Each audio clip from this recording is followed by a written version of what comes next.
olá, salve, salve, muito bom dia. Jovem Pan Morning Show. Tá começando aqui pela PAN mais uma edição da nossa revista radiofônica. Jovem Pan Morning Show. Informação, prestação de serviço, entretenimento, tudo isso no papo dessa quarta, 25 de setembro de 2019. Sejam bem-vindos. Assertivo ou agressivo? A repercussão do discurso de Jair Bolsonaro na ONU. O presidente criticou, entre outros alvos, a mídia e chamou de falácia a tese de que a Amazônia é patrimônio da humanidade. A Warner se pronuncia. Às vésperas de estrear o aguardado filme Coringa, se vê no centro de uma polêmica. A produção, de alguma forma, pode estimular a violência na vida real? Rolê de notícias. Presentes aqui no estúdio, os humoristas Felipe Xavier e Maurício Meirelles, falando sobre os bastidores do Rolê de Notícias, um jornal que faz você rir e de quebra te deixa bem informado. Esses são alguns destaques do Morning, que tá só começando, e você aí é nosso convidado especial. Vem com a gente, você que está iniciando seu dia, começando seus estudos, no seu home office, chegando no trabalho e ouvindo aqui este Morning Show. Buenos días, señorita. Buenos días, Edgar Piccoli. ¿Todo bien? Muy bien. Que debemos hablar e hacer. A hashtag, não sei como é que fala hashtag em espanhol. A hashtag. Bom, já temos uma hashtag bem humorada hoje, Edgar, hashtag Rolê de Notícias. Aproveite você também. Dê uma de humorista aqui no Twitter, entendeu? Faça uma piadinha com uma notícia do dia, participe opinando a respeito de todos os assuntos do Morning Show. Hashtag Rolê de Notícias. Vamos dar uma bombada em mais este produto, em mais este grande programa da Jovem Pan, bem humorado, informativo também, por que não? E importante, hein? Já vai lá no YouTube, procura o canal do Rolê de Notícias. Vou colocar aqui pra vocês se inscreverem e não perderem mais nenhuma edição deste programa. Falado, olha, a gente vai aqui querer saber a tua opinião sobre o discurso do presidente Jair Bolsonaro na ONU. Ele foi lá, falou durante, acho que aproximadamente 31 minutos. 31 minutos. Foi isso? E aí? Gostou? Você tá ouvindo? Falou pra galera, Conciliador, né? Levou a Índia lá. A Índia, li a carta da entidade, estão comigo. Michele tava lá também. Ernesto, o Dudu, diplomata. E depois foi jantar ou não foi com o Trump? Não, só dei um abraço nele, tá ok? Falei, I love you. Disse que ia comer num podrão na hora que ele saiu, mas foi lá e jantou. Ele não quis ir. Olha aqui, dê sua opinião pelo nosso WhatsApp, 11 931 17... Como é que é? 1009. 1009, obrigado, Vini. Você manda pra cá um vídeo comentando aí o que achou do discurso do presidente Jair Bolsonaro, tá bom? Lá na ONU. No mais, você nos acompanha pelo aplicativo da Jovem Pan, é o vermelhinho, assim você leva a nossa programação pra conferir onde e quando bem entender. Também pelo nosso portal, jp.com.br, e pela nossa transmissão no canal no YouTube do Morning Show. Estamos nas mídias sociais, sim, no Instagram e no Facebook. Passa pela nossa página, deixa aquele joinha que a gente fica feliz da vida, tá bom? Tá todo mundo convidado a passar a próxima hora e meia colado aqui na PAN, porque o Morning tá apenas começando. Vamos seguir nessa, Paulinha. Vamos falar aqui, ó, por que a Warner e os atores de Coringa têm sido questionados aí sobre a produção, que vai chegar amanhã, aliás, tem toda uma expectativa em cima, e essa produção chega amanhã às telas de cinema. Chega amanhã, protagonizada pelo Joaquim Fênix, foi o filme que recebeu o Leão de Ouro no Festival de Veneza, o principal prêmio do festival, então existe até uma expectativa de Oscar, né, de grandes premiações para o filme Coringa. E existe uma polêmica relativa à violência como tônica do filme. E ontem, Edgar, um grupo formado por familiares das vítimas dos atentados de 2012 em Aurora, que para quem não se lembra, foi a história de um atirador, o James Holmes, que ele invadiu uma sessão de Batman, o Cavaleiro das Trevas, e acabou matando 12 pessoas e deixando 70 outros feridos.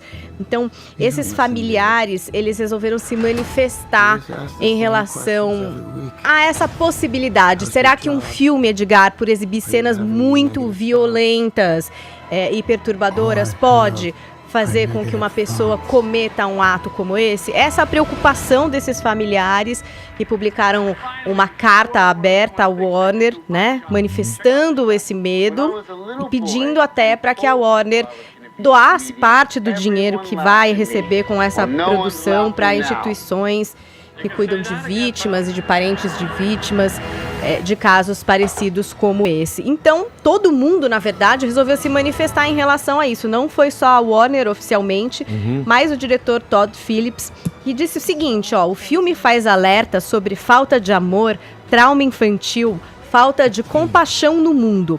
Eu acho que as pessoas podem lidar com esta mensagem. Ele também foi um pouco mais além e comentou especificamente o caso de Aurora. Porque o que acontece? Qual que é a ligação de Coringa com esse caso em especial? Porque no começo da apuração dos fatos, houve uma história de que ele teria se identificado como Joker, como Coringa.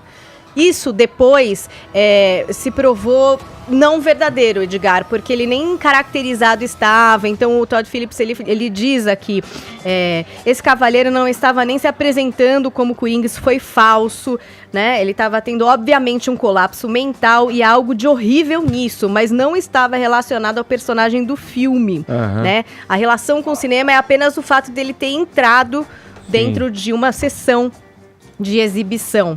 E, enfim, aí o Joaquin Phoenix também, há muito tempo cercam ele com essa pergunta, não é um lugar confortável, ele até já chegou a deixar uma entrevista quando perguntado sobre isso, mas ele foi lá e disse o seguinte, ó, eu acho que a maioria de nós sabe entender a diferença entre o que é certo e o que é errado, então eu não acho que é responsabilidade do cineasta ensinar ao público o que é moral, ou a diferença entre certo e errado. E a Warner dizendo, não se engane, nem o personagem fictício Joker, nem o filme é um endosso de qualquer tipo de violência no mundo real. Não é a intenção do filme, dos cineastas ou do estúdio manter esse personagem como herói. Ao mesmo tempo, a Warner Bros. Acredita que uma das funções ao contar histórias é provocar discussões difíceis sobre assuntos complexos. E a Warner também reiterou que já contribui com diversos grupos aí, prevenção, ajuda às vítimas de violência armada, porque tem uma questão armamentista também que é colocada aí no filme, ainda inédito, então a gente vai poder avaliar um pouco melhor depois de assistir o filme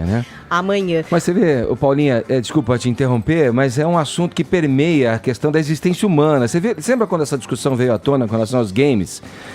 Falamos sobre a questão da violência nos games, do quanto os games poderiam influenciar a violência nos jovens adeptos que ficavam ali a exaustão e ficam ainda a exaustão jogando games, né, e sendo hipoteticamente influenciados pela violência que esses games propagam. No campo também, em outras áreas também, até inclusive na área das mídias digitais, né, o quanto as pessoas, através de fake news ou não, estimulam um comportamento agressivo, o tal do linchamento virtual das pessoas através de robôs e hordas de robôs, o que se convencionou chamar de milícia digital ali. Na televisão isso já entrou também em pauta, nos temas abordados muitas vezes em folhetins, nas novelas. Quer dizer, é um tema que permeia a nossa existência desde sempre, né? Em várias áreas, na música inclusive. O quanto bandas que têm uma temática um pouco mais agressiva, demoníaco nessa área do death metal, né? Do metal extremo, né? O Slipknot teve casos, né? Também envolvendo fãs. E Iron Maiden teve casos envolvendo fãs também, Ozzy Osbourne, o Black Sabbath. Quer dizer, é um tema que vira e mexe, volta para a nossa discussão. O quão isso que a gente está vendo como expressão artística ou opinião manifesta das pessoas pode influenciar quem está ali do outro lado a cometer um ato violento ou não, né? Não é de agora isso. E tem um negócio que acho que o Fefito pode ajudar a gente também a entender, que é em relação ao próprio personagem do Coringa, né? E a proposta desse filme, que é um pouco diferente de filmes de heróis mais fantasiosos, dos quais a gente tá acostumado. Não dá pra falar sem ter assistido o filme. O Coringa do filme é completamente diferente do Coringa dos quadrinhos. Ele é uma vítima da sociedade, segundo a sinopse do filme. Não dá pra falar além disso. Bom, vamos embora? Vamos em frente então, girar o assunto aqui no Morning Show. Vamos falar agora do apresentador de televisão que no intervalo, olha, de 2 dias... Gente, a gente falou que a estreia amanhã é 3 de outubro. Me tá. desculpe. Não. Ainda é pra semana Tá em que tempo, vem. querida. Tá em pré-venda, pra quem já quiser. 3 de outubro, então. Vamos lá, olha, o Ernesto Lacombe, o Luiz Ernesto Lacombe, ganhou uma popularidade aí instantânea, né? Que foi impulsionada, sobretudo, nas redes sociais. Vini, vamos lá. O Lacombe não era um cara de dar opinião na Globo, quando trabalhava na Globo, até pela área que ele atuava e tal.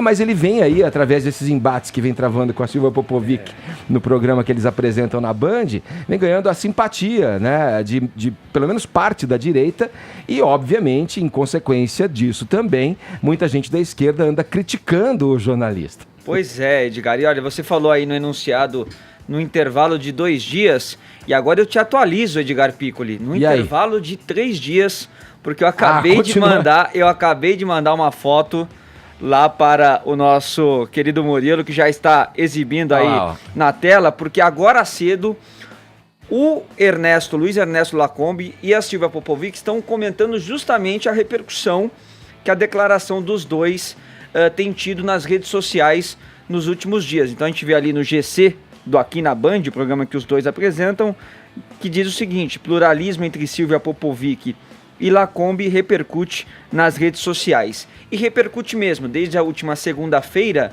Edgar, quando os dois falavam sobre o assassinato da menina Ágata, atingida por uma bala perdida no Complexo do Alemão, no Rio de Janeiro. E eu quero que você coloque aí pra gente, então, esta primeira discussão, este primeiro embate entre o Lacombe e a Silvia Popovic, quando a Silvia, depois do programa exibir ali uma reportagem sobre o caso, ter falado que era uma tragédia da segurança pública do Rio de Janeiro, que era muito triste acompanhar o que está acontecendo com a segurança pública do Rio de Janeiro, que acaba atirando até em inocentes. E aí o Lacombe rebateu. Vamos ouvir. A polícia tem que atuar com todo cuidado para preservar a vida de inocentes, principalmente a vida de inocentes. Agora, a polícia não pode deixar de atuar nas comunidades, de maneira nenhuma. Os traficantes estão nessas comunidades exatamente porque ali eles estão protegidos,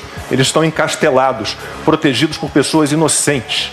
Então é muito complicado a gente acusar sempre a polícia. A polícia do Rio tem trabalhado... Eu não estou acusando a polícia, não. Estou acusando a política de segurança pública que autoriza a polícia a atirar na cabecinha, como disse o governador. Então que há uma política agressiva, né, por parte do governo de sair matando quem estiver no caminho, acontece esse tipo de desgraça. A gente não sabe se foi realmente a polícia. A gente sabe que os traficantes se protegem. Como acontece na Palestina, os palestinos se protegem, botam na linha de frente as mulheres e as crianças. Obviamente, os traficantes se sentem protegidos nessas comunidades. Não sei. Eu quero esperar. Eu quero esperar a perícia. Eu não sou perito. Eu quero aguardar.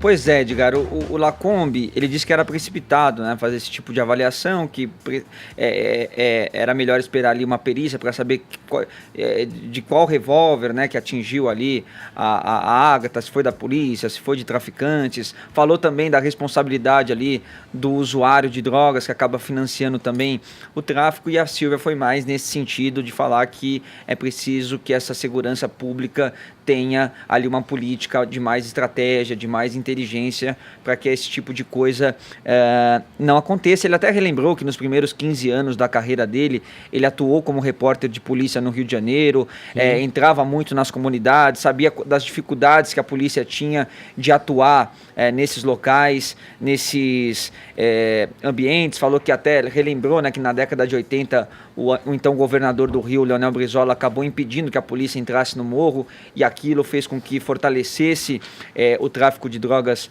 no Rio de Janeiro. E aí os dois tiveram este embate na segunda-feira. E aí ontem, mais Luiz Ernesto Lacombe, Edgar, num link com a jornalista Marina Machado, que falava para o Lacombe que ela ficou muito impressionada com o discurso da Greta Thunberg, né, que a gente falou aqui ontem no Morning Show também, a jovem ambientalista que teceu várias críticas aí sobre as políticas mundo afora, as políticas climáticas mundo afora, e que acabou repercutindo em todo o mundo. E a repórter, a jornalista da Band, a Marina Machado, disse que ficou arrepiada com as falas da Greta Thunberg, no que Luiz Ernesto Lacombe respondeu: eu não compro essa menina, não. Vamos ouvir. Com a Silvia Popovic e Luiz Ernesto Lacombe, eu estou arrepiadíssima com o que a Greta Thunberg falou. É um negócio que realmente essas frases não saem de mim.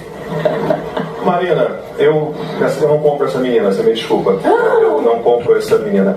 Acho que essa menina tem um discurso alarmista, com frases de efeito. Eu tenho uma opinião diferente da sua. Eu acho que a gente tem que ter um debate pesado sobre clima e de quanto o homem influencia na mudança climática. Mas, rapaz, aí nós vamos levar 8 horas de discussão e não vai dar certo aqui, então. Essa é uma menina bancada por uma fundação do George Soros, né? A One Foundation. Eu realmente, por enquanto, não compro. Tá aí, o Lacombe então falando que a Greta tem um discurso alarmista, que é financiada pelo George Soros, e foi muito legal, Edgar, curioso, acompanhar a reação da Marina, jornalista da Band. Ela fez um choquei, porque essa reação é do público também, porque não é um perfil do programa, não era até então um perfil do programa, do Aqui na Band, nem do Lacombe. O Lacombe era um cara que veio do esporte. Qual é o horário exatamente do programa? É um programa matinal. Matinal, né? De manhã. E até então também no programa ele não vinha exercendo também esse papel assim de rebater, de ter essa opinião mais firme, mais contundente, mas parece que agora parece que ele vai adotar esse tipo de perfil, tanto que o próprio programa hoje está repercutindo essas falas. Ele veio pra Band também, né, Edgar, pra apresentar reality de esporte, aquele Hexatlon, né? Bem lembrado. E depois foi realocado aí pra fazer esse programa com a Silvia Popovic, que sim, já é mais conhecida do grande público por ter algumas opiniões. As falas repercutiram, Edgar, quero botar aqui 2 opiniões. Uma do Jean Willis, que comentou sobre a discussão do Lacombe com a Silvia Popovic, e o Jean Willis colocou o seguinte: o abismo em que o Brasil se encontra, do qual a morte da garotinha Ágata é a expressão mais dolorosa, em parte foi cavado pela mediocridade intelectual e pelos preconceitos de jornalistas como Ernesto Lacombe. Ainda bem que há uma Silvia Popovic para contrapor. E o Felipe Neto comentou a discussão do Lacombe com a Marina Machado, dizendo o seguinte: é oficial, Lacombe é a decepção do jornalismo de 2019. Completamente patético. Mais um olavista que acredita em teorias da conspiração e acha que pode refutar todos os maiores cientistas do planeta.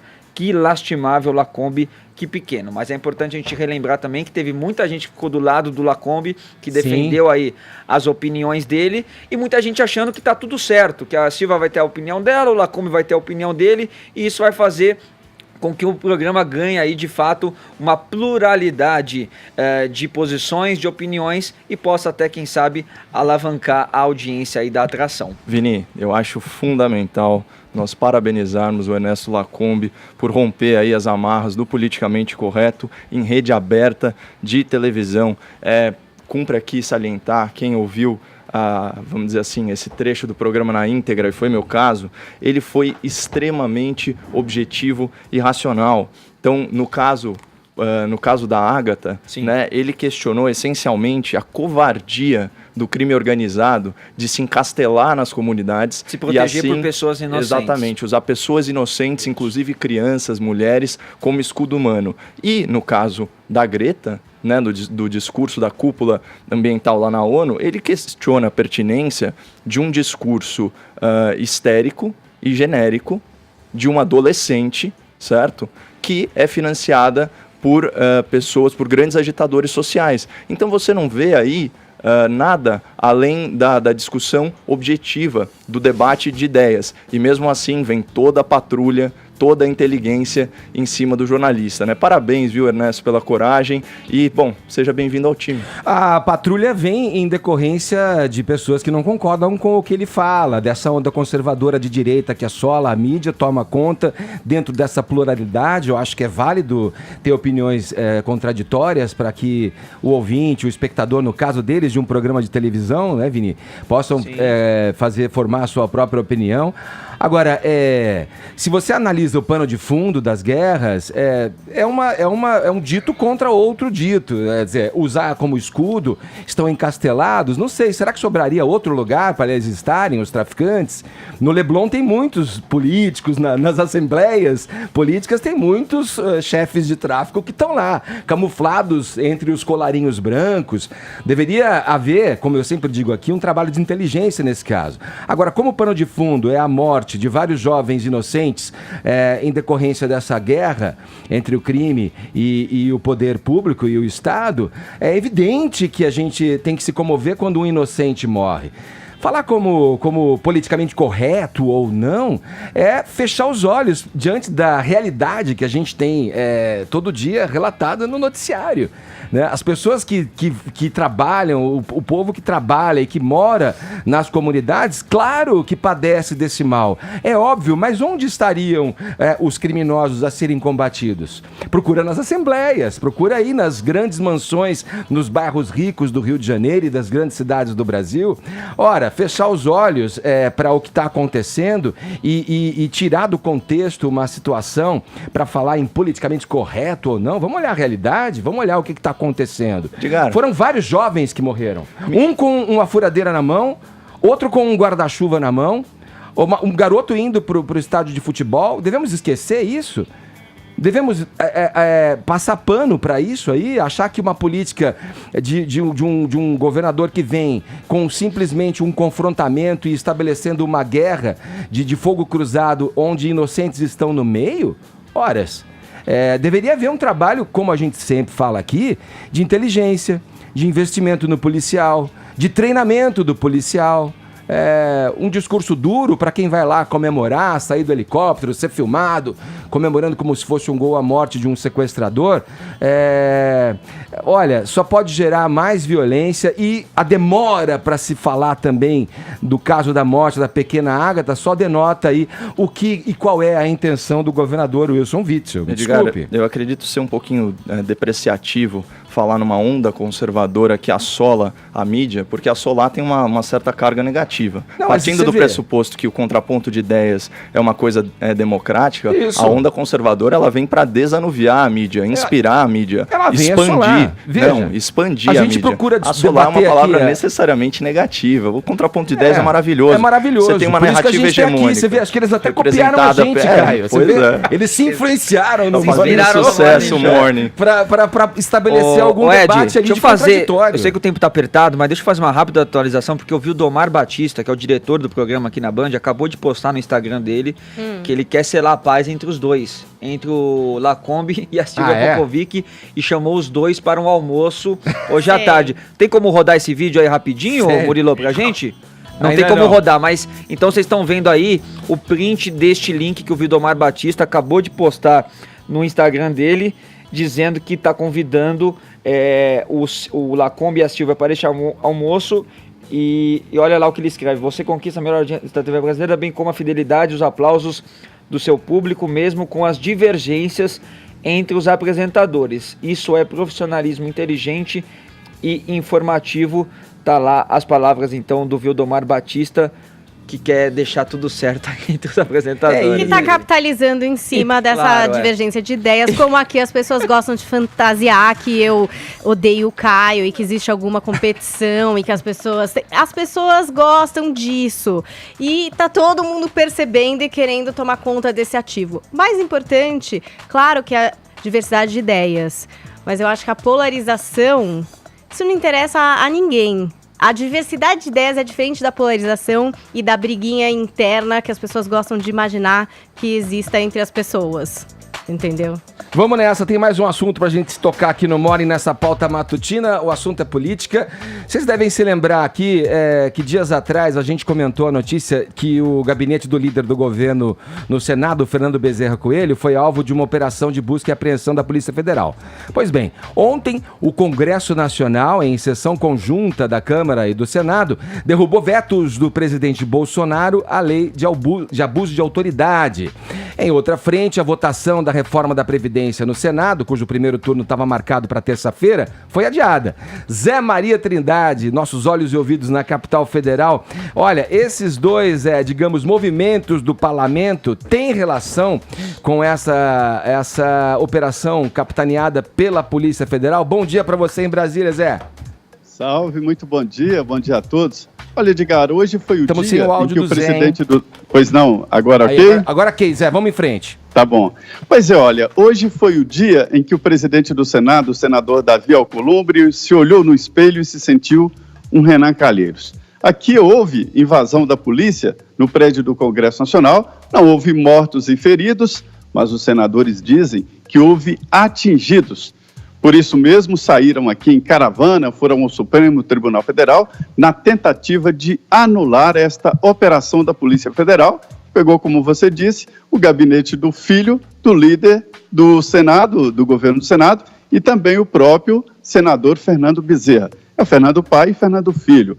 Aí o que é? Uma força política tentando interferir na justiça e o presidente do Supremo, o ministro Dias Toffoli, dizendo que iria conversar com os colegas ministros, como um líder diria ao falar politicamente com os seus aliados. Olha, o Supremo não age, pelo menos às claras desta forma, em conversas. O Supremo faz o controle constitucional. Está errado. Esta reação aí acabou provocando no próprio Supremo e na Polícia Federal uma reação tão forte que os dados da operação foram colocados à mostra. A apreensão de dinheiro vivo, R$45 mil no Fernando Bezerra Filho, né? Divididos ali criteriosamente em envelopes de R$2.500. Característica de lavagem de dinheiro e características várias de distribuição de dinheiro ou de juntamento de dinheiro, a tal rachadinha, ninguém sabe exatamente ainda. E também a apreensão de moeda estrangeira. E dados de planilhas no gabinete do líder do governo no Senado, né, indicando que haveria colaboradores ocultos na campanha dos dois. Então veja que complexidade. O grupo antigo do Senado criou de novo uma espécie de espírito de corpo e uma autoproteção. E Davi Alcolumbre a elimina de vez, se distancia do grupo que o elegeu, aquele Muda Senado, que já está longe do senador Davi Alcolumbre. Esta foi a faísca, esta foi a espoleta para a reação em cadeia. Foi adiada a votação da reforma da Previdência Social e o presidente antecipou a votação dos vetos presidenciais à lei que regulamenta o abuso de autoridade. O resultado, Edgar, é este. A maioria dos vetos foram derrubados pelo Congresso Nacional, houve uma surpresa, esperava-se do Senado um resultado diferente, e ali foram recolocados artigos que constrangem e limitam o trabalho de policiais, procuradores, promotores e principalmente de juízes, né? Tá certo, Zé. Obrigado pelas informações. Bom trabalho para você aí em Brasília, meu camarada. Abração.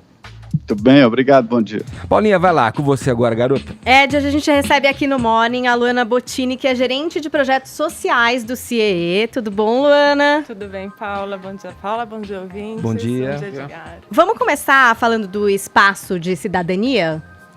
Vamos.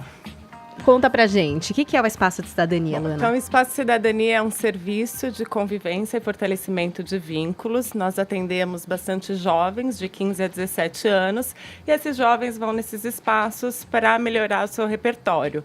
Aí eles falam bastante da vida deles, do cotidiano, eles vão para troca de experiências, de afeto, de saberes. E onde que as pessoas podem encontrar isso? É no Brasil inteiro? Nós estamos em 5 territórios. A gente trabalha por território porque nós trabalhamos com conviventes, suas famílias e a comunidade no entorno. Aqui em São Paulo, no Grajaú, e bem ali no Anhangabaú. No Anhangabaú a gente trabalha com a população adulta, população em situação de rua, imigrantes e refugiados.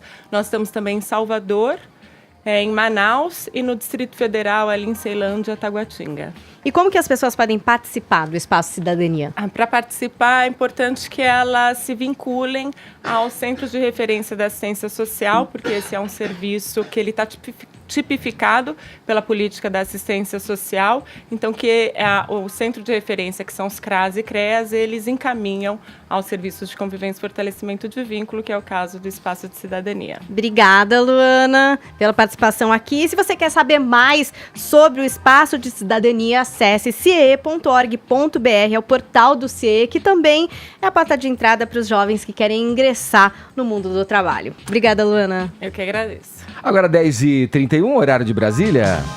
Jovem Pan Morning Show.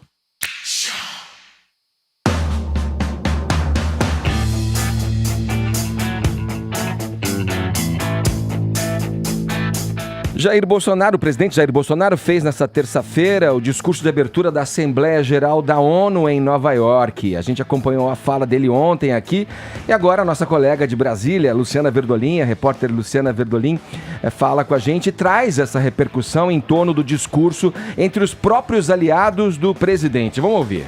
Avalia como positivo o discurso do presidente Jair Bolsonaro ontem durante a abertura da Assembleia Geral da ONU.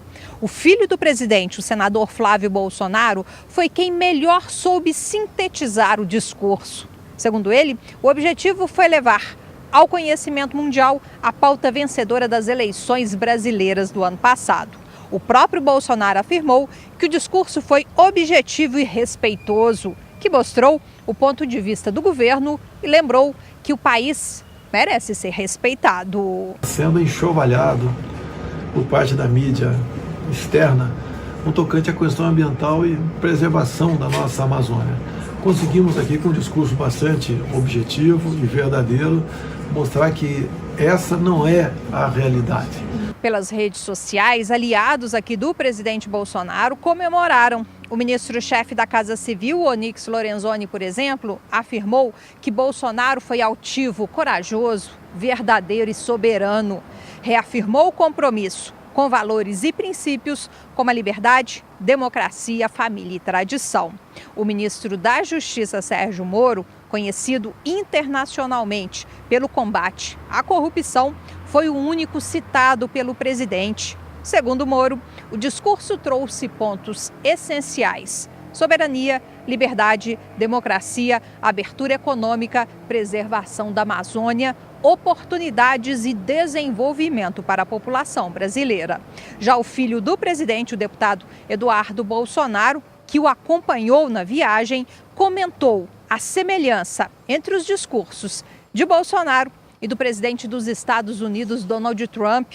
Segundo ele, os dois são conservadores, falam a verdade sem se preocupar com o politicamente correto. A avaliação interna é que faltou, no entanto, o presidente focar mais nas ações de combate às queimadas na Amazônia, nos investimentos que estão sendo feitos para conter os incêndios e também aumentar a fiscalização na região. O presidente Bolsonaro apenas reafirmou que, na avaliação do governo, o Brasil é um dos países que mais preserva o meio ambiente e, por isso, não abre mão da soberania sobre a região. É uma falácia dizer que a Amazônia é patrimônio da humanidade e um equívoco, como atestam os cientistas, afirmar que a Amazônia, a nossa floresta, é o pulmão do mundo. Valendo-se dessas falácias, um ou outro país, em vez de ajudar, embarcou nas mentiras da mídia e se portou de forma desrespeitosa com espírito colonialista. Sem citar diretamente o presidente da França, Emmanuel Macron, Jair Bolsonaro lembrou que o dirigente, durante a reunião do G7, teria ousado sugerir sanções ao Brasil sem ao menos ouvir o posicionamento do governo. O presidente ainda voltou a afirmar que hoje 14% do território brasileiro é terra indígena. Lembrou a promessa de não aumentar esse percentual e afirmou que os índios também querem o desenvolvimento. O índio não quer ser latifundiário, pobre em cima de terra rica. Especialmente das terras mais ricas do mundo.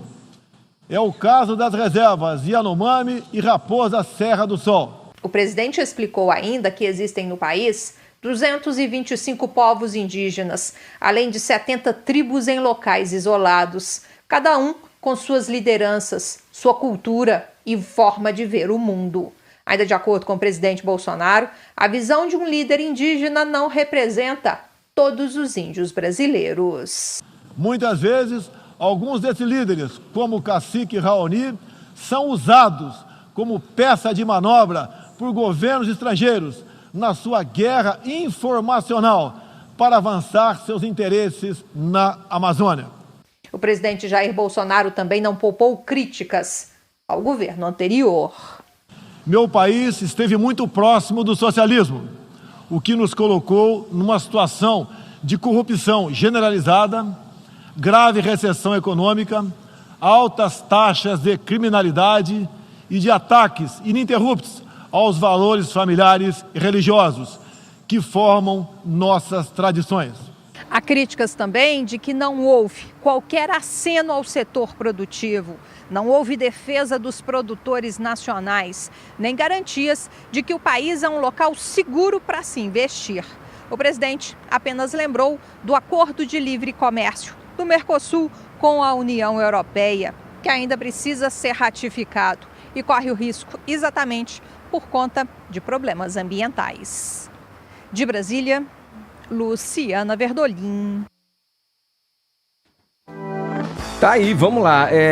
A gente mostrou aqui a base aliada, os membros que compõem o governo do Jair Bolsonaro, mencionando aí, fazendo menções elogiosas ao discurso do presidente. Por outro lado, políticos da oposição, jornalistas, lideranças mundiais criticaram o tom e o conteúdo do discurso do presidente. Vamos lá, tá aberto aqui o debate para a gente falar a respeito dos prós e contras, na visão de cada um aqui, a respeito desse discurso, da postura, sobretudo, do presidente Jair Bolsonaro à frente ali da plateia que compôs essa Assembleia Geral da ONU.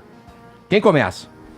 Não sei, quer que eu vou dar... Tô muito feliz do fantasma do socialismo e comunismo estar distante do Brasil. Isso me tranquilizou bastante. E eu acho que pra gente que já acompanha o Bolsonaro no dia a dia, não teve nenhuma novidade ali. Talvez pro mundo. E não sei se essa era a melhor opção de apresentação para se fazer pro mundão. Vou falar só isso, Edgar, que eu sei que todo mundo quer falar um pouquinho sobre esse grande assunto. Também, me espantou um pouco a leitura de uma carta que representa os indígenas e que é baseado num grupo que foi lançado no começo de 2019, né, que são os agricultores indígenas. Acho que é um grupo que tem a sua representatividade, que deve ser ouvido, mas que não é o único grupo. E da forma que o presidente fez ali, parecia que aquilo falava sobre o todo dos indígenas. E eu acredito que não fale. Então, é sobre isso aí que eu queria falar. Boa. Agora, pega fogo no cabaré, agora nesse programa. A Luciana falou muito bem, né, que talvez o Flávio Bolsonaro tenha sintetizado melhor como se traduziu aí o discurso do Bolsonaro, dizendo que ele quis colocar aquelas pautas que o elegeram presidente da República para o mundo. E foi isso mesmo, foi um discurso muito ali para o seu eleitorado, né? Um discurso ainda carregado muito da campanha, com alguns pontos de ressentimento, inclusive ali, especificando ali os seus adversários, os seus inimigos políticos, né? Cabia isso, Vini, na tua ideia? Um discurso pouco conciliador. Cabia isso? Para mim não, Edgar. Para mim não cabia para você, Caio, num comitê como a ONU, talvez você pudesse agregar pontos mais propositivos e traçar ali algumas relações melhores com as pessoas que estavam ali. Cabia nesse discurso esse tom que o Vini traz pra gente, na tua opinião, Caio? Então, a interpretação corrente, né, a narrativa hegemônica, para usar uma expressão consagrada na imprensa, é de que o discurso foi agressivo. Né, eu queria trazer aqui para o ouvinte, inclusive, trechos de manchete, né, para... Peraí, mas você concorda com isso que o Vini falou? Que ao invés de trazer um discurso que conciliasse, que fosse um discurso mais diplomático, digamos, no sentido geral da palavra, ele foi mais atacando pontos e defendendo pontos do seu governo? Defender a sua própria soberania não significa atacar as outras nações, né? E eu queria trazer aqui para o ouvinte algumas manchetes, né, para identificar mesmo esse fenômeno, né, de uma mensagem passada em uníssono pela mídia, né? Você pega a Folha de São Paulo, em discurso agressivo, Bolsonaro ataca países. Estado de São Paulo, análise muito ideológico e agressivo. G1, vergonha, má fé e agressividade. É o país, mortes, ameaças e intimidação. O discurso de Bolsonaro inflama radicais. Ontem, como algumas pessoas já sabem, eu fiz a minha conta oficial no Twitter. É @boletim Coppola. Pô, legal, hein? Desceu pro play agora! Pegou, maravilha. Escrevi isso, inclusive. Eu vi. Boa. É @boletim Derrubou Coppola. a falsa? Não. Tem que derrubar, né? Mas eu sou a favor da a liberdade favor de expressão. falsa? Não, da liberdade de expressão. E essas pessoas costumam ser muito generosas comigo, então podem continuar aí com o trabalho delas. Eu não quero cercear o direito de ninguém falar. E agora as pessoas sabem qual que é o Caio oficial, por assim dizer. É Boletim Coppola. Coppola tem 2 P's e 2 L's. Tem um pessoal aí ajudando com a hashtag Caio no Twitter para a nossa mensagem alcançar a maior quantidade possível de pessoas. Bom, agora pela manhã eu publiquei um tweet justamente a esse respeito. Disse o seguinte: não adianta negar, o discurso do presidente Bolsonaro na ONU foi agressivo, sim. Agrediu o lulopetismo, o socialismo, o bolivarianismo, o sensacionalismo, o colonialismo, o globalismo, o terrorismo, o banditismo e o mau-caratismo em geral. Muito agressivo, muito agressivo. E aqui eu já torci pro pessoal do Twitter captar a ironia, porque o ponto é o seguinte: o Bolsonaro agrediu a ONU com a verdade. Né? E por isso esse discurso vai entrar para a história, apesar de todos os esforços aí da grande imprensa de fazê-lo entrar para a infâmia, né? Parafraseando o presidente Roosevelt americano.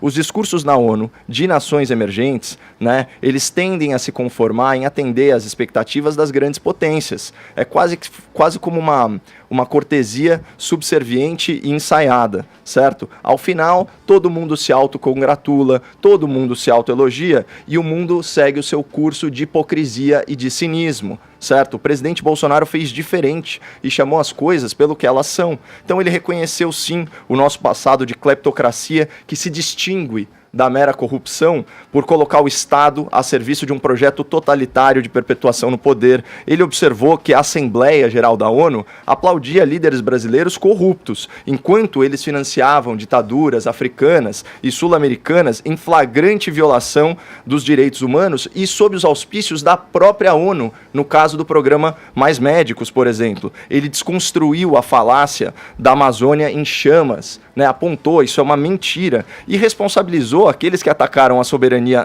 brasileira ao propor a internacionalização da Amazônia e sanções ao Brasil com base no quê? Em desinformação e sensacionalismo. Ele desnudou a mentalidade paternalista, colonialista, extrativista, intervencionista e protecionista das grandes potências europeias em relação às economias emergentes. E, por outro lado, ele apontou o dedo para as elites burocráticas globalistas ao lembrar que a ONU é a Organização das Nações Unidas, não a Organização do Interesse Global, que é, por definição, abstrato e antidemocrático. Você falou aí, Caio, subserviência. Não há uma mudança na visão de vocês aí, de subserviência? Porque um alinhamento sistemático, automático, inclusive com as políticas dos Estados Unidos, não é uma mudança ali de subserviência? Ele é muito criticado por isso, em detrimento de outros negócios já acordados do Brasil com outras nações, com os países árabes, por exemplo, só para ficar no âmbito do comércio exterior, dos negócios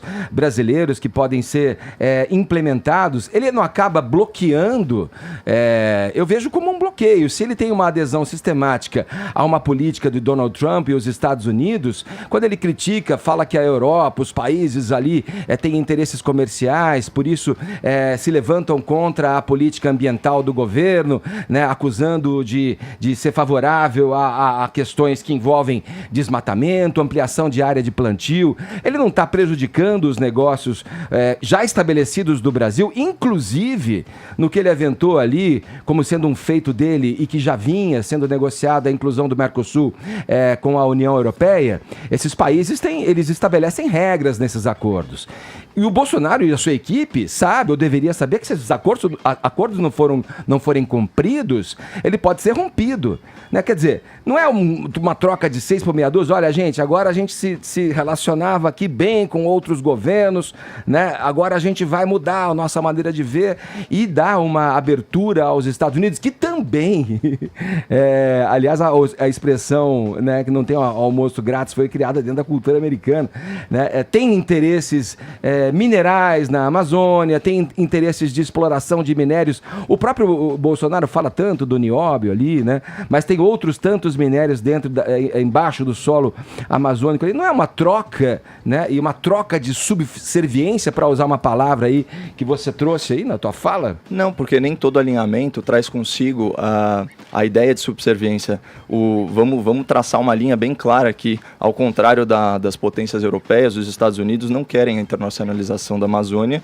e nem querem restringir as exportações do agronegócio brasileiro. As mineradoras americanas devem pensar diferente. Bom, mas não estão se manifestando nesse sentido, ao contrário do presidente Macron. E vamos aos fatos, né? Foi sob o governo Bolsonaro que foi assinado o maior tratado internacional de acordo comercial, que é o acordo justamente que você mencionou entre o Mercosul e a União Europeia. E os países árabes foram nominalmente citados nesse discurso do Bolsonaro da ONU. Agora, retomando aqui o meu raciocínio, não é só isso que o Bolsonaro fez, porque ele também ridicularizou a instrumentalização da questão indígena e da questão ambiental, provando com dados que, na verdade, o Brasil é exemplo de preservação de vegetação nativa e exploração sustentável da terra para o agronegócio. Ao contrário dos nossos críticos europeus, os números são impressionantes. O Brasil usa só 8% do seu território, né, para agronegócio, ao contrário de Europa e França, que usam 50%. Tem uma questão aí, é uma questão que eu vou colocar para você. Esses sites de aferição, de conteúdo falso e verdadeiro... Aos fatos, né? Fez a checagem do discurso, essa questão que você coloca aí é uma questão que não é uma verdade completa, não é só 8%. Ele está considerando só a área de lavoura. Tem as áreas de plantio de pomar e tem as áreas da agropecuária. Isso totalizaria algo em torno de 30%. Então esse que é o número que você deve se balizar aí. Que já é, então, 40% menor do que os nossos críticos, né? Na verdade, Mas nós cabe dizer o correto aqui, buscar pelo menos chegar próximo ao correto. Então é 30% esse número aí. Bom, assim, eu enquanto não houver uma correção oficial da Presidência da República... Você vai aderir a esse número? Eu vou me fiar, né, no discurso do presidente, que é embasado aí por todos os ministérios. Vamos lá. Além disso, que eu acho muito importante, né, o presidente Bolsonaro ele escancarou as mazelas do socialismo no mundo, né, especialmente em relação à tragédia humanitária na Venezuela e como o ideário da esquerda corrompe os valores de liberdade que alicerçaram o sucesso da civilização ocidental ao colonizar o pensamento com ideologia e, na sua versão progressista, restringir o debate público às amarras do politicamente correto que a gente citou aqui mais cedo. E, finalmente, o último ponto que eu acho importante destacar, o Bolsonaro ele denunciou a perseguição a populações religiosas, inclusive a cristofobia. A gente lembra, porque a gente noticiou isso com muito pesar aqui no Morning Show, o massacre do Sri Lanka. E nesse episódio, Obama e Hillary Clinton, né, ou seja, progressistas mor dos Estados Unidos, se referiram aos cristãos assassinados como adoradores da Páscoa. Então, isso é uma questão muito séria. Diante do discurso, portanto, a imprensa ela tem duas alternativas. Ou ela reconhece o mérito de toda essa desconstrução de falácias, ou ela persiste na sua própria narrativa de sempre. Acontece que reconhecer o mérito do discurso do Jair Bolsonaro seria admitir erros demais. E a autocrítica é uma das coisas mais raras que a gente vê na mídia nacional. Então, a minha análise é simples. O Brasil sai com a sua soberania fortalecida. Os eleitores do Bolsonaro, especialmente aqueles mais entusiastas, eles percebem que aquele fator de autenticidade do presidente permanece, afinal de contas, o mesmo sujeito no qual eles votaram era o sujeito que estava discursando lá, não é um cara de duas caras, ele se mantém fiel aí a esse discurso. E eu queria, só para terminar numa nota mais leve, trazer aqui um tweet do Guilherme Fiuza, que é muito bom. Ele disse o seguinte, abre aspas para o Guilherme Fiuza: o discurso de Bolsonaro na ONU decepcionou a intelectualidade mundial. Não teve a genialidade da Dilma, a honestidade do Lula, não salvou as girafas da Amazônia, não demitiu o Sérgio Moro e ainda disse que a verdade liberta. Não dá. Eu recomendo ao ouvinte da PAN que assista o trecho dos Pingos nos Is sobre isso, que está à disposição no YouTube, que diz o seguinte: Bolsonaro foi firme, não agressivo. Vale eu acho legal essa parte das chacotas, né? Porque isso anima um pouco, traz um pouco de humor para a situação. Você vê, né, essa fala que você trouxe do Fiuza, por exemplo, de outros, poderia citar outros comentaristas de direita, né, que falaram sobre isso e trouxeram discursos do passado. O do Sarney, inclusive, com relação ao inglês do Sarney, dizendo que era uma coisa entre Joel Santana e o próprio Dudu. guru ali, Bolsonaro. Agora, eu acho que o nosso papel é observar o que está acontecendo com um olhar sempre crítico, principalmente da imprensa, né? E olhar o que pode ser bom e o que não pode ser bom com a verdade dos fatos que estão ali. Eu acho que o Bolsonaro carregou uma ideologia muito forte em seu discurso. Quando ele acusa as ideologias pregressas nos governos brasileiros, ele se utiliza das mesmas ideologias, claro, no seu campo, dentro do seu espectro político e reacionário que é o Bolsonaro, já em várias situações confirmou essas atitudes reacionárias. Por exemplo, ele critica o cacique Raoni, dizendo que o cacique Raoni presta serviço a instituições nacionais e internacionais que vêm aí pautadas por interesses, outros que não, a causa boa, né, de se preservar o índio, as nações indígenas e o meio ambiente. E ao mesmo tempo leva a tiracolo a Isane Calapalo, que é uma indígena que tem a sua representatividade, o seu direito de pensar diferente, tá tudo certo quanto a isso, mas ele ataca uma coisa fazendo dela o seu instrumento e a sua estratégia de comunicação. A gente não pode se enganar com relação a isso.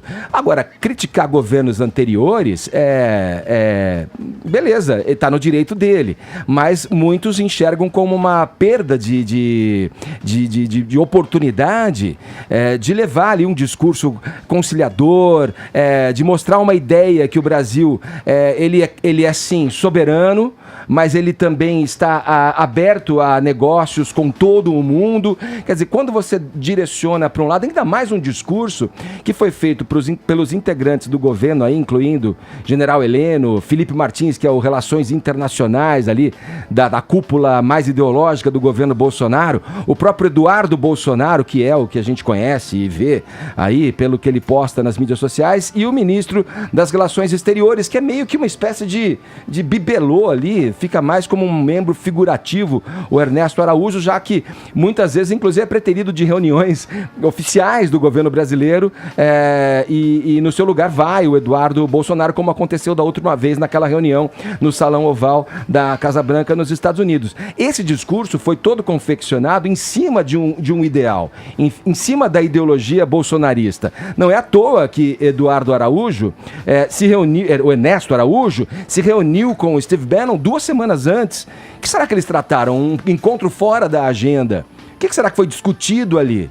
Claro, obviamente, que eu tenho todos os elementos para pensar, talvez você ouvinte que me ouça também, ou discorde de mim nesse ponto, que, claro, são fatos para você equalizar um discurso de uma nação e outra. Tanto que, se a gente pegar o discurso do Donald Trump, ele está totalmente alinhado com a ideia e o pensamento do Jair Bolsonaro. Aí você pega Steve Bannon por trás, olhando por cima dos ombros dessas 4 figuras do governo, com a ideologia propagada já pelo guru, filósofo e astrólogo Olavo de Carvalho. Óbvio, deu no que deu. Volto ao que a Paulinha disse. Também não me surpreendeu em nada o discurso do Bolsonaro. Foi mais do mesmo, falou para o seu público. E teve esse lance da intolerância religiosa, que, por exemplo, ele não citou nenhuma religião de matriz africana, kardecistas. Então, claro, ele faz uma defesa de algo muito importante, mas do que está pareado com o que ele acredita ideologicamente. Por que ele faz isso, Paulinha? Porque é um ativo político para ele. A religião, as religiões neopentecostais é um ativo político para o Bolsonaro. Ele incluindo isso no discurso dele, ele está bem na fita com as pessoas que fazem parte da chamada bancada da Bíblia lá dentro do Congresso. É tudo pensado, tá certo, tá fazendo política. Não me surpreendeu em nada, mais uma vez eu coloco aqui, reitero. Edgar, com relação a essas críticas que você falou aí que o Bolsonaro fez a governos anteriores, a defesa do ex-presidente Lula soltou uma nota dizendo que vai apresentar uma queixa ao Comitê de Direitos Humanos da ONU contra o Bolsonaro. Eles entendem que Bolsonaro violou o direito de Lula por ignorar o princípio de presunção de inocência, no que caiu. Mas isso aí não vai dar nada. E diz também que não há qualquer decisão judicial condenatória definitiva contra o petista. E o governador de São Paulo, João Dória, também fez uma crítica dura, dizendo que o discurso não teve referências que pudessem trazer respeitabilidade e confiança no Brasil no plano ambiental, econômico ou político. Eu acho que essa parte aqui que ele fala da confiança é importante e vai um pouco naquela minha opinião do início. Eu achei o discurso do Bolsonaro pouco atrativo, né, para investimentos exteriores, e eu acho que essa retórica um pouco mais ideológica fez com que ele perdesse alguma oportunidade de colocar ali um Brasil um pouco mais interessante para o Arcon, futuro. 30 segundos aí em nome do contraste, vai ter por favor. mais aí, a gente continua o debate. 30 segundos.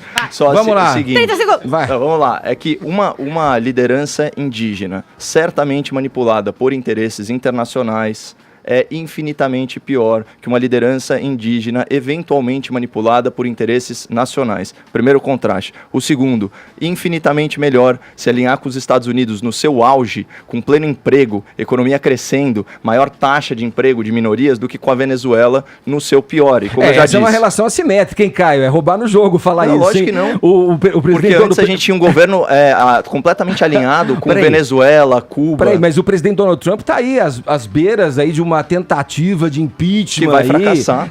Eu acho que sim também, mas veja como o cenário vai se desenhando. Agora, falar que o Raoni é usado politicamente, a gente tá fazendo aí uma suposição.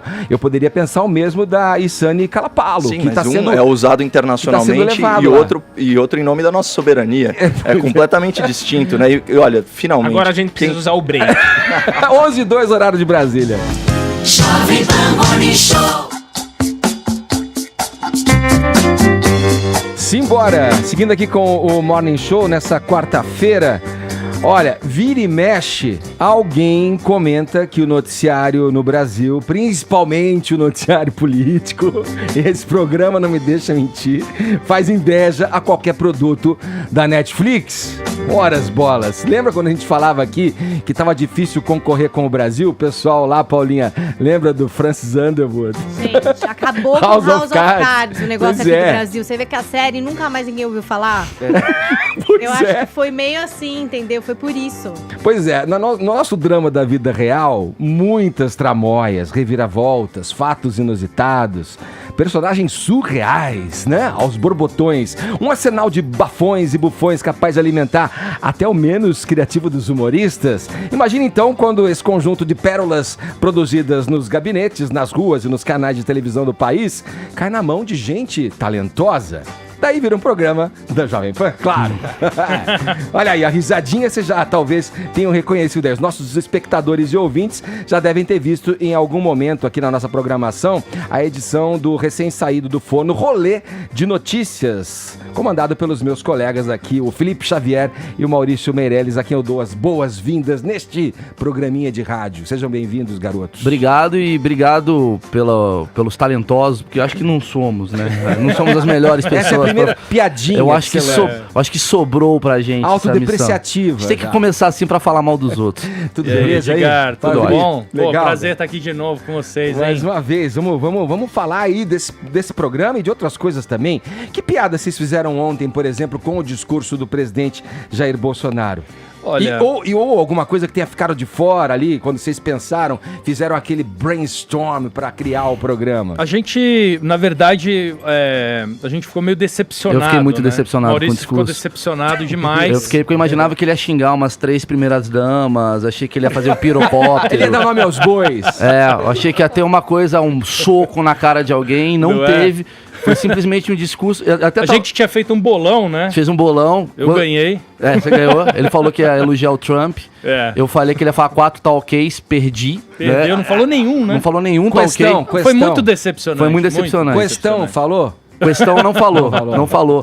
Do cocô, vocês acharam que ele ia falar? Achei, lógico. No meu bolão. No bolão. Só que no meu bolão eu botei em 30 segundos ia ser o discurso. Foi pra 30 minutos. Então eu perdi muito o bolão, perdi quase R$60 nesse bolão. Eu escrevi um negócio no Twitter que as pessoas meio que concordaram, cara, que pra mim o Bolsonaro no discurso da ONU, ele parecia tipo a Jamaica quando vai pra Copa do Mundo, escala 6 atacantes, assim, você fala, caramba, tipo, ele não tá preparado pra isso, mas ele foi pra frente, assim, foi pra cima mesmo. All-in. All-in, meteu um all-in com R$12. Com 6 atacantes. Com R$12. Mas ele meteu um all-in. Cara, você tá falando uma coisa curiosa, Murilo, porque é o seguinte, em algum momento ali, acompanhando o discurso ontem aqui no Morning Show, eu falei assim, caramba, esse cara tá no all-in mesmo, porque ele nem tem o cacife pra isso, ou ele acha que tem, ele acredita muito nesse cacife, que talvez não tenha, pra ir desse jeito aí. Isso é inegável, foi inegável o discurso dele. Eu acho assim... Foi com tudo, né? Vamos ver um trechinho aqui, antes da gente seguir no papo aqui. Solta pra gente, Murilo, do Notícias ali, o rolê de notícias da PAN. Solta pra gente. O discursa na ONU e apresenta a indígena Isani Kalapalo ao mundo. Isani. Irene é youtuber e revela que é fã de Jean Willis e gosta de assistir Big Brother na TV. Tem mais programa de índio do que isso. Não, eu fico na torcida pra ela não querer entrar na política, né? Porque o último cara pintada que a gente elegeu foi Lindbergh Faria. Não deu muito certo, né? Não deu muito certo, Lembra? Não. Aliás, quem ficou muito decepcionado com o discurso do Bolsonaro fui eu. Você? Por quê? Porque eu perdi dinheiro. Eu fiz o bolão.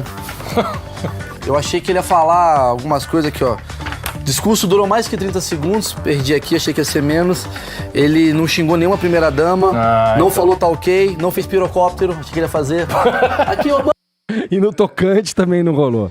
No tocante, né? Mas é curioso assim, a gente tá vivendo hoje uma era... Qual que é a nossa função? Antes que os ouvintes do Morning Show achem, esses caras são de esquerda, já começa assim, que eu sei que hoje em dia tá muito polarizado, a gente quer fazer piada com todo mundo. A gente tá fazendo piada com todo mundo. A gente mete pau no Bolsonaro, no Lula, no Jean Willis. Isso foi uma coisa que a gente conversou muito antes de começar o programa, porque era até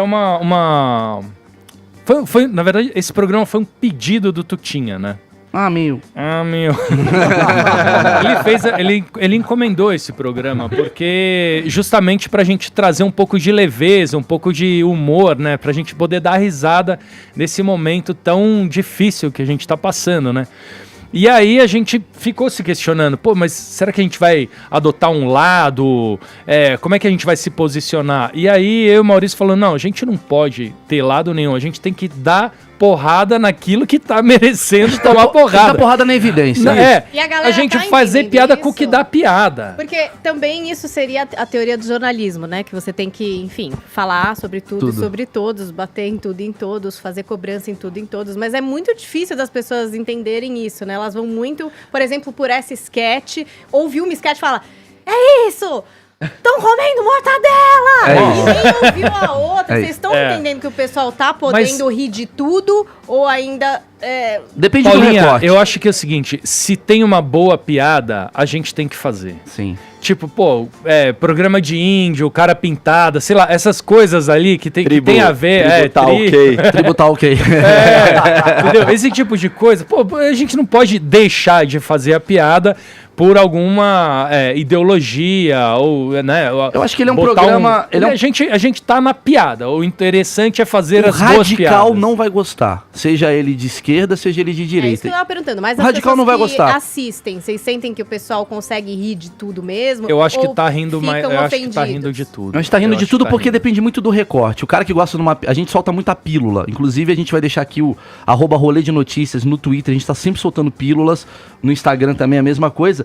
E sempre quando a gente solta uma pílula contra a esquerda, a galera viraliza isso, né? Compartilha do tipo... Toma essa! Aí depois, se a gente faz uma de direita, é outra galera que fala, toma essa. Toma aquela. Vocês fazem, sabe o que eu defini agora? O humor populista. A gente Uma vez veio uma galera aqui, acho que não deu certo esse grupo. Vocês se lembram, gente? Quando veio aqui, acho que foi meio na direção da... Acho que foi meio que junto com aquela menina...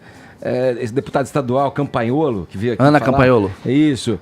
Era um pessoal que fazia um humor conservador, cara. Não deu certo. Não era? Não foi com a Campanholo. Não foi nesse dia, Vini? Foi o canal Hipócritas. Não foi? É que fazia um humor politicamente... Faz um humor de direita. Mas o nosso não é de direita. O nosso humor é humor... diferente. Por isso que eles não deram certo.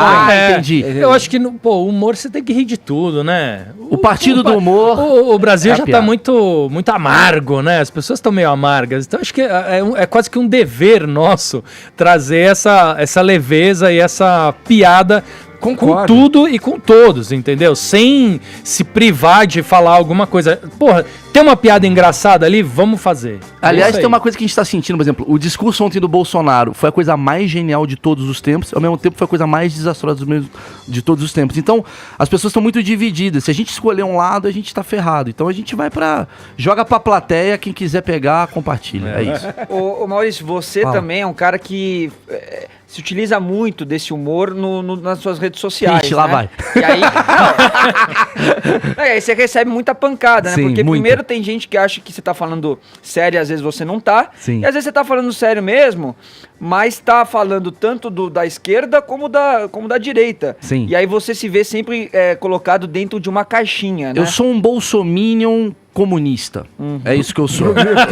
Eu me tornei um bolsominion progressista. Aliás, bem-vindo, Caio Coppola, à rede de maior ódio da história do mundo, que é o Twitter. Demorou. Bem-vindo. @boletim Coppola.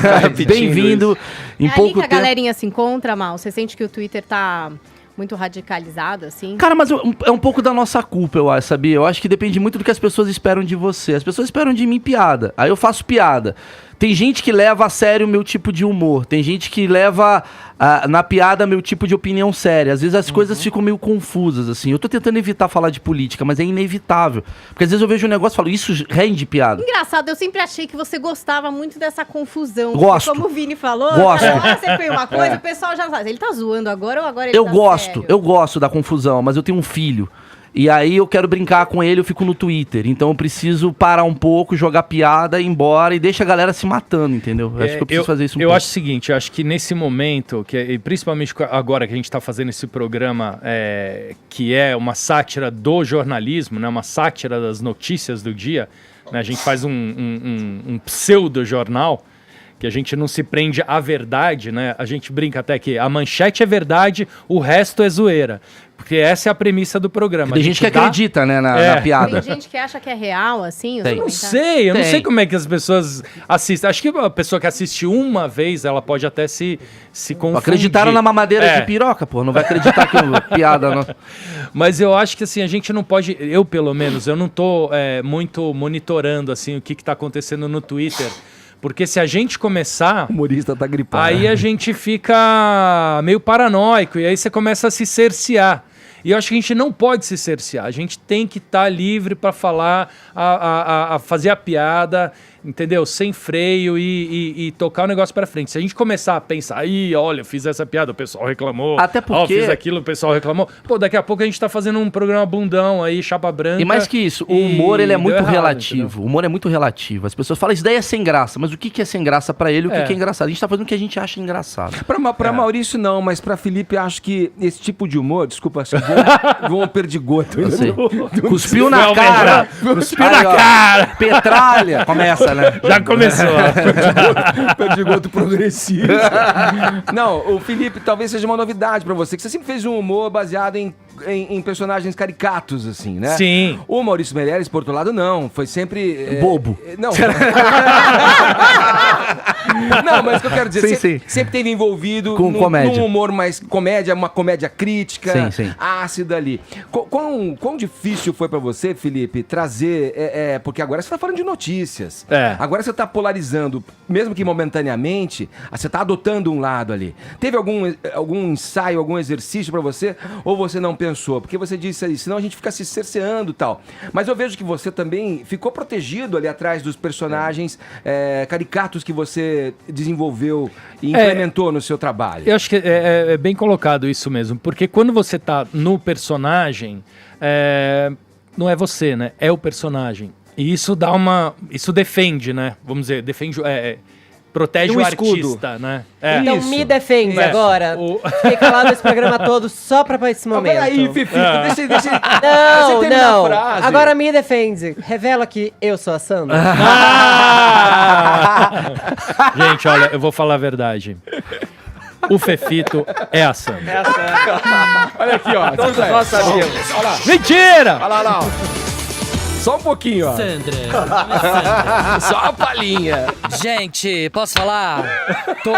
Gente, eu achei impressionante. Eu ouço o Felipe há muito tempo. Tava falando isso pra ele. York, e desde que eu pisei nessa rádio, muita gente acha que eu parece sou a uma Sandra. louca, né? Tudo bem, minha voz não é a mais grave do mundo.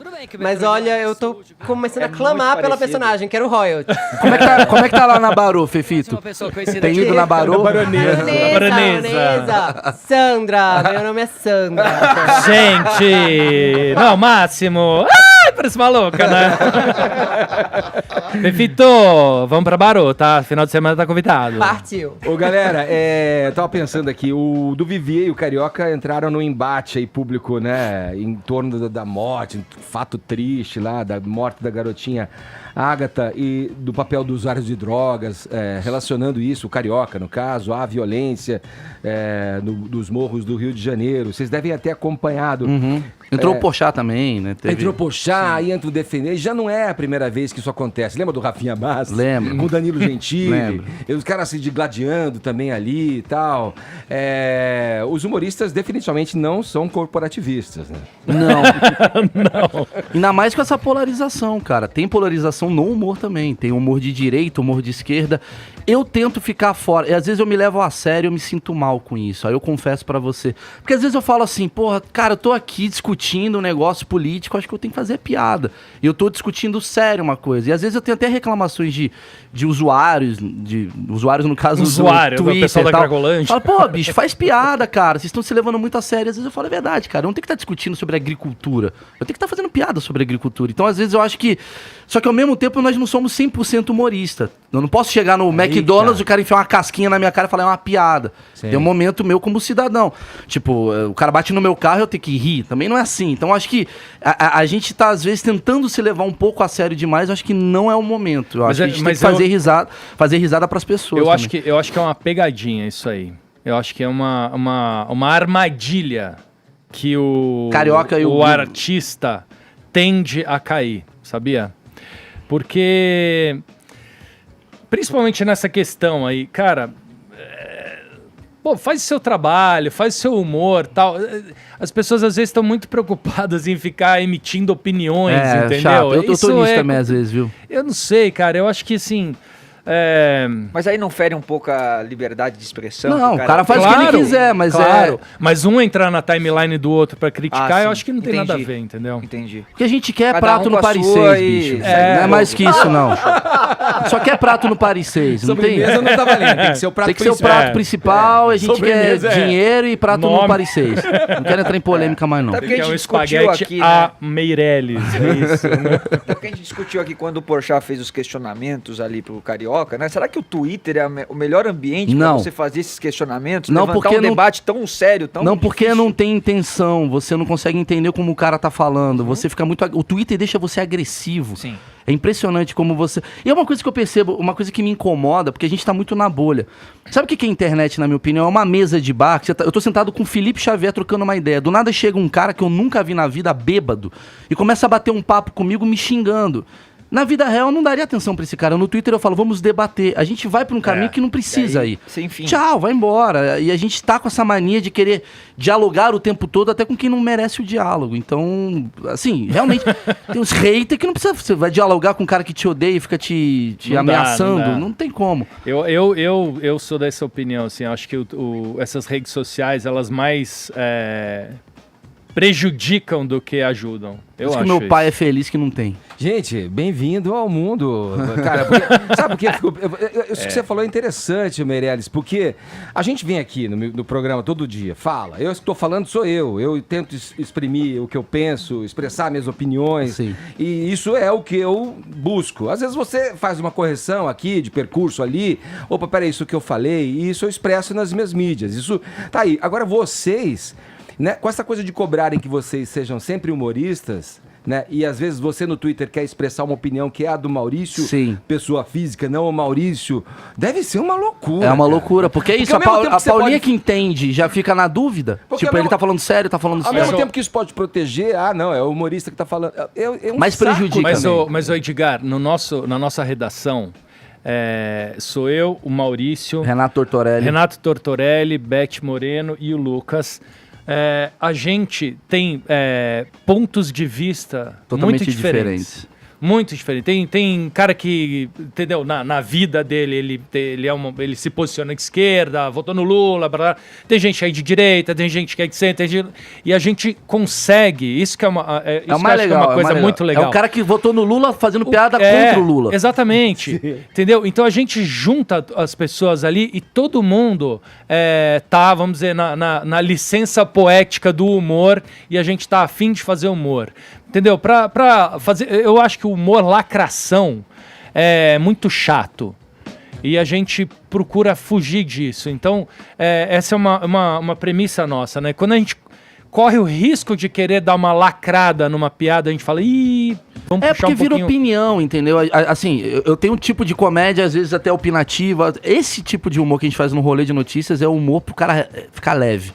Pro cara dar uma zoada. Pro cara rir daquilo que fala, putz, não teve uma forçação de barra, ele não forçou não a piada pra dar uma lacrada. A gente não quer dar uma bandeira. Tanto que tem temas que a gente até evita, né? Não por questão de politicamente correto ou não. É por questão de posicionamento. A gente não quer se posicionar em alguns temas e a gente tá se posicionando pela piada. Isso assim, vale dizer o seguinte, isso não é ser o isentão, porque também a gente não tá nessa... Isentão é ruim. Exatamente, né? Você fala, eu sou o isentão.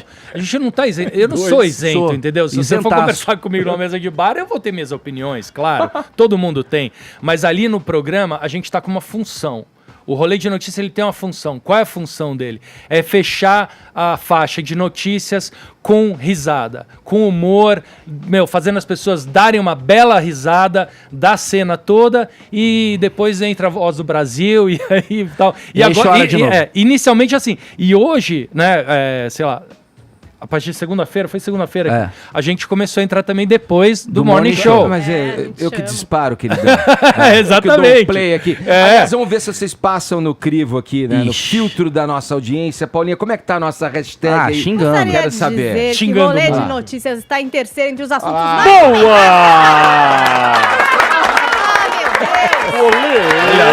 Já podemos ganhar salário agora. Galera da tag seguindo então @rolê de notícias, se inscrevendo no canal youtube.com/rolê de notícias e vamos conferir o que o pessoal postou na hashtag. Karina Oliveira, gosto muito do Felipe Xavier de Mal Meirelles. São dos poucos comediantes que sabem fazer humor com todos os lados. Parece que estão acertando, hein? Ana Muniz, Maurício tava brigando não faz muito tempo aqui no Twitter. Anda irritadinho demais e pegando várias pilhas, principalmente de contas falsas. Ana Muniz, eu tenho um filho pequeno, eu tô muito estressado. Entenda. Que pegam pilha. Humoristas que pegam pilha. E Daiane Dias, estou amando o rolê, amo rir da esquerda e da direita, continuem meninos, estou amando rir do Lula e do Bolsonaro. É um humor inteligente. Parabéns. Pô, que legal, cara, legal. Obrigado. Agora ela não mostrou os outros 50 xingando, mas muito obrigado, Paulinha. Coisa de amor. Paulinha é uma conciliadora. Paulinha é demais. Eu adoro a Paulinha. Acabou o nosso tempo, infelizmente. Daqui a pouquinho eu aviso você, querido ouvinte, querido espectador, depois do Morning Show, tem mais uma edição do Rolê de Notícias com Maurício Meirelles, Felipe Xavier. Obrigado, meus queridos. Valeu você, Edgar, valeu Caio, Paulinha, Fefito. Muito bom. Todo mundo. Aquele é o Vini, viu? Vini, eu não vi que tava o Vini ali, foi mal. Ninguém o vê. Vini. Eu fico aqui, às vezes aparece. Gente, obrigado mais uma vez pelo convite, vocês são sensacionais. Agora 11h29, horário de Brasília. Tchau. E assim a gente finaliza mais uma edição do nosso Morning Show. Muito obrigado pelo prestígio de sua audiência. Amanhã tem mais a partir das 10 da manhã, aqui na Jovem Pan. Ed, teve vencedor no Twitter. Rápido. Rodrigo Fabião. Valeu. Carro reserva ou crédito em aplicativos de transporte. Com Porto Seguro Auto, você escolhe uma das opções em caso de imprevisto com seu carro. Ao acionar o seguro, basta informar sua preferência e seguir sua rotina como você achar melhor. Consulte seu corretor ou acesse portoseguro.com.br/auto. Porto Seguro. No programa de hoje, você confere: Bolsonaro causa na ONU. Machismo no Domingo Legal. Protesto de adolescente esquenta o clima. Rafael Ilha torra o prêmio. Silvio Santos sem noção. Pedro Bial hackeado. E Sandy Júnior politicamente correto. Tudo isso agora no Rolê de Notícias. 5 minutos com o resumo das notícias do dia. Eu sou Felipe Xavier. Eu sou Maurício Meirelles e vamos às notícias. Rolê de Notícias. Oferecimento Smart Fit. Bolsonaro discursa na ONU e apresenta a indígena Isani Kalapalo ao mundo. Isani. Irene é youtuber e revela que é fã de Jean Willis e gosta de assistir Big Brother na TV. Que é mais programa de índio do que isso. Não, eu fico na torcida pra ela não querer entrar na política, né? Porque o último cara pintada que a gente elegeu foi Lindbergh Faria. Não deu muito certo, né? Não deu muito certo. Lembra? Não. Aliás, Quem ficou muito decepcionado com o discurso do Bolsonaro fui eu. Você? Por quê? Porque eu perdi dinheiro. Eu fiz o bolão. Eu achei que ele ia falar algumas coisas aqui, ó. Discurso durou mais que 30 segundos, perdi aqui, achei que ia ser menos. Ele não xingou nenhuma primeira-dama, não falou tá ok, não fez pirocóptero, achei que ele ia fazer. Aqui, Obama, tal. Não terminou com a arminha, perdi meu dinheiro. A ativista adolescente Greta Thunberg, de 16 anos, discursa na ONU e critica a falta de ação dos governos na questão climática. Greta ficou conhecida por protestar toda sexta-feira em frente ao parlamento da Suécia, em Estocolmo, cobrando medidas contra o aquecimento global. Grande porcaria. Eu com 16 anos também faltava toda sexta-feira na aula. Era pra jogar fliperama? Era, mas assim que eu protestava, era a minha forma de protesto. Pois é, o pessoal fica chamando essa menina de fenômeno e tal. Não, fenômeno pra mim, sabe quem é? A Maísa. Concordo. Não é? Com 3 anos de idade ela já aguentava o Raul Gil, arrancou a peruca do Silvio Santos e nem por isso ela faltava toda sexta-feira na aula. Não, ainda fazia chiquititas. Aquecimento global não é nada, bicho. Daí perto da Maísa. Estão dando muita moral pra essa menina, viu? Sou mais Maísa. Maísa maior que Greta. Hashtag bombando. Domingo Legal polemiza ao criar prova para mulheres passarem roupa. No quadro do Chaveco, a mulher tinha que passar uma peça de roupa para impressionar homens. Mas quando que era isso? 1950? Não, domingo agora. Inclusive, depois de receber críticas, a produção do programa resolveu mudar o quadro. No programa que vem, as mulheres vão ter que realizar a prova da baliza. Em entrevista ao programa de Geraldo Luiz, Rafael Ilha diz que gastou todo o dinheiro do prêmio de A Fazenda comprando 2 carros, panelas e pagando dívidas. O cara gastou 1,5 milhão comprando carro e panela. Que panela é essa? Vem com o Rodrigo Hilbert? Só pode, né? Ou então ele comprou muita panela, né? Tá aí um cara que tá pronto pro impeachment, né? Desesperado, querendo. Lembrando, Rafael Ilha, grande parceiro, isso aqui é só piada, hein? Não vai pegar pinho. Silvio Santos é criticado por exibir desfile de maiô com meninas de 10 anos. Eu acho que o pessoal tá perdendo um pouquinho de noção lá no SBT. O Frota olhou e falou, passou do tom. Olha, seguindo essa linha, vamos aos possíveis quadros que a produção do programa poderia criar pro Silvio apresentar. Vem aí, concurso de funk com freiras. Roda-roda com cadeirantes. Qual é a música? Com os surdos. E a prova, torta na cara para diabéticos.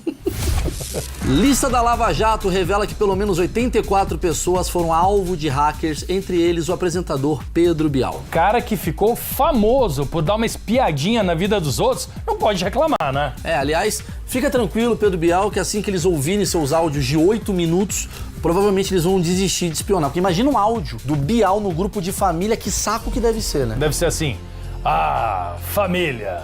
O que é família? Núcleos patriarcais que desde a antiguidade se encontravam diante da fogueira, perpetuando histórias da tradição. Para, Bial, para. Nos Big Brother que se encontram. Sair do grupo. Para a nova turnê de Sandy Júnior, Dupla modernizou algumas letras consideradas politicamente incorretas para os dias de hoje. Fãs feministas estão cantando a versão da música Maria Chiquinha com a letra "O que eu fui fazer no mato é problema meu". Lógico que não é problema seu. A Maria Chiquinha tem 8 anos, né? E 2. Você viu os incêndios na Amazônia? Claro que você tem que falar que você foi fazer no mato. Claro, você tá preocupado, né? Gente. É claro, pô. Já pensou se a moda pega? Daqui a pouco o público LGBT vai querer fazer a sua própria versão e mudar o nome da música pra Maria Chuquinha. Do cabelo, Chuquinha? Não.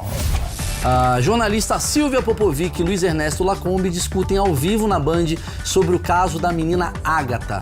Veja o vídeo. Esse tipo de política de segurança pública que não pensa em primeiro salvaguardar a vida da população, mas pensa em sair atirando assim, olha o que está acontecendo. Já acho ainda um pouco precipitado a gente dizer o que aconteceu. Isso vai ter feito uma perícia. Eu vejo as pessoas se voltando contra o trabalho da polícia. A Polícia do Rio tem trabalhado... Eu não estou acusando a polícia, não. Estou acusando a política de segurança pública que autoriza a polícia a atirar na cabecinha, como disse o governador. Tem que então que há uma política agressiva, né, por parte do governo para quem é carioca, eu admiro você não estar tão emocionado lá como Não, eu fico mas realmente, eu fico para quem é carioca, com... quem é brasileiro, é uma vergonha o que aconteceu. É uma vergonha. Eu acho o seguinte, perder uma menina, 8 aninhos de idade, sabe, de bala atirada assim. Não, achei um absurdo 2 colegas de trabalho discutirem no ar, ainda mais na Band, com o lugar que eu trabalhei, tenho muito respeito.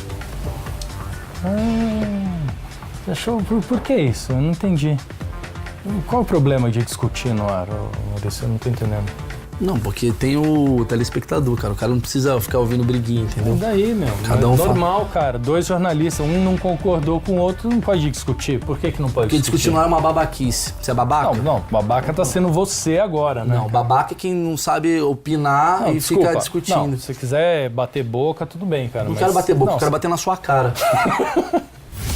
Bom, depois desse pequeno entrevero, o Rolê de Notícia termina por aqui. Fique ligado que amanhã tem mais, sempre às 5 para as 8 da noite, depois dos Pingos nos Is e às 11h30 depois do Morning Show. Tchau. Você foi bem babaca. Você é babaca, você se acha pra caramba, velho. Eu te amo, cara. Eu te odeio, velho. O negócio da Sandra lá não tem graça nenhuma.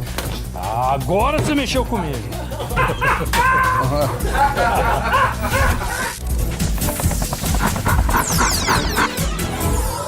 Rolê de Notícias. Oferecimento Smart Fit.